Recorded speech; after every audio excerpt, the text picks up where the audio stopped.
Salut, bienvenue sur ma chaîne Tronic Hack. On se retrouve aujourd'hui pour une nouvelle vidéo. Aujourd'hui, je vais vous montrer le fonctionnement d'une station à souder. Donc, ici, on a notre station à souder ici. Donc, voici l'interface de communication utilisateur-machine. Voilà. Et puis, notre potard qui va nous permettre d'ajuster, de régler la température voulue ici. Donc, ici, j'ai subdivisé en plusieurs parties. Donc, des grandes parties ici. Donc, on a la partie power, la partie commande, l'interface ici. Donc, ensuite, on a notre fer à souder ici, notre partie côté fer à souder ici, que vous voyez ici. Donc, power, ça y est à l'intérieur ici. Commande aussi à l'intérieur ici. Et puis, l'interface que vous voyez ici. Donc, je vais attaquer Power. Donc, je rappelle, si vous n'êtes pas encore abonné, n'hésitez pas à vous abonner, de liker. Tronic Hack, on est ensemble. Donc, Power. Power gère la distribution de l'alimentation dans tout le système. Donc, Power est peut être constitué de régulateurs de tension ici, des transformateurs, abaisseurs, donc la stabilisation des tensions, la transformation du courant alternatif en courant continu. Donc, il va distribuer les tensions 12 volts, 5 volts, 24 volts, les tensions qui va nous permettre qui vont permettre le bon fonctionnement du système complet. Donc, il va alimenter la partie commande, ensuite la partie interface ici. Donc, attaquons ensuite la partie commande.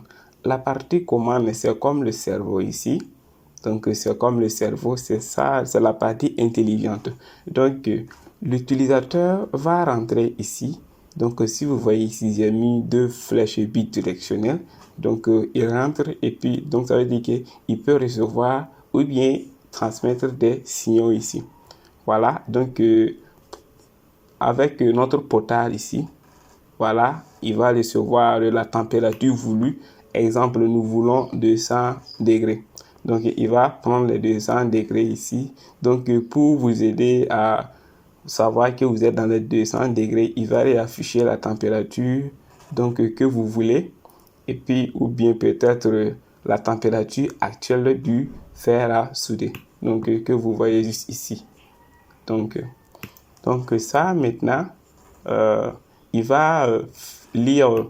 Ensuite, vous voyez ici, il y a une flèche entrante ici. Donc, notre capteur de température directement connecté à notre fer à souder ici. Donc, il va lire et puis utiliser le PID. Donc, le PID va nous permettre de suivre l'évolution de la température ici. Donc, pour le régler, pour qu'il soit notre température entrée, donc par l'utilisateur ici. Donc, si vous entrez 200 degrés ici, donc le PID va lire la température.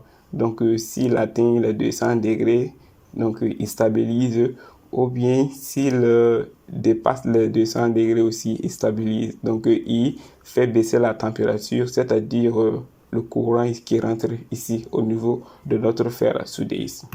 Donc, voilà, ici.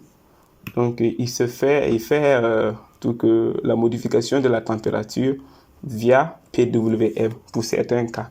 Donc, si vous utilisez, si vous voulez réaliser votre fer à souder vous-même, donc je vous conseille d'utiliser le fer à souder à courant continu. Donc, comme exemple ici, les 24 volts. Donc, les 24 volts ici, voici, il va générer, notre système commande va générer des signaux PWM ici. Donc, ce type de signaux-là. Donc, ici, on va voir ça, cette bloc-là. Donc, ça veut dire qu'ici, si on regarde bien, on voit que ça coupe au milieu. Voilà, ça coupe au milieu ici. Donc, ça veut dire, donc on va prendre la référence ici comme 0 volt ici. Voilà, on va prendre la référence comme 0 volt ici. Donc, ça veut dire qu'il est au milieu. S'il est au milieu et que à 24 volts, notre fer à souder est à 400 degrés, donc au milieu ici, donc il va donner 12 volts. Voilà, il va donner 12 volts. Donc, notre fer à souder sera à 200 degrés. Donc, grâce au PWM, ici, Pulse Wide Modulation. Donc, s'il est à 100%, c'est que vous allez voir un trait ici, un trait horizontal ici. Donc, ça veut dire que notre fer à souder va recevoir ces 24 volts et il va fonctionner à max. Donc, tout va se jouer avec notre PID. Donc, qui sera informé puisque ça, le monde extérieur, notre capteur de température va prendre les informations provenant du monde extérieur, c'est-à-dire la température ici, et il va faire des trucs intelligemment que la température soit la température voulue par l'utilisateur ici. Donc, comme exemple de plus, si vous avez votre PCB, votre carte PCB et que vous êtes au niveau du plan de la masse ici. Donc, si vous soudez un composant là-bas, vu de l'opacité de la carte, il y aura une chute. Voilà. Donc, une chute de tension ici, des trucs de température ici. Donc, s'il y a une chute de température, voici, celui-là sera informé. Notre capteur de température sera informé. Il va dire au PID, à notre commande. Donc, et puis, il va exécuter l'algorithme de PID pour réajuster notre fer à souder pour qu'il reste sur cette température voulue par l'utilisateur ici. Donc, c'est ça. Donc, il y a plusieurs vidéos sur comment utiliser le PID, comment ça fonctionne ici. Voilà. Ensuite, ici, pour vos projets, j'ai fait des recherches sur un transistor de commutation très rapide qui va nous permettre de respecter ici ce signal-là, PWM. Donc, il s'agit du transistor NPN2 N5551. Voilà, donc c'est ça, j'ai tout englobé, donc du fonctionnement, par rapport au fonctionnement de notre station de soudure ici. Donc, si vous avez aimé cette vidéo, n'hésitez pas à vous abonner, de liker. Tronic Hack, on est ensemble. Merci.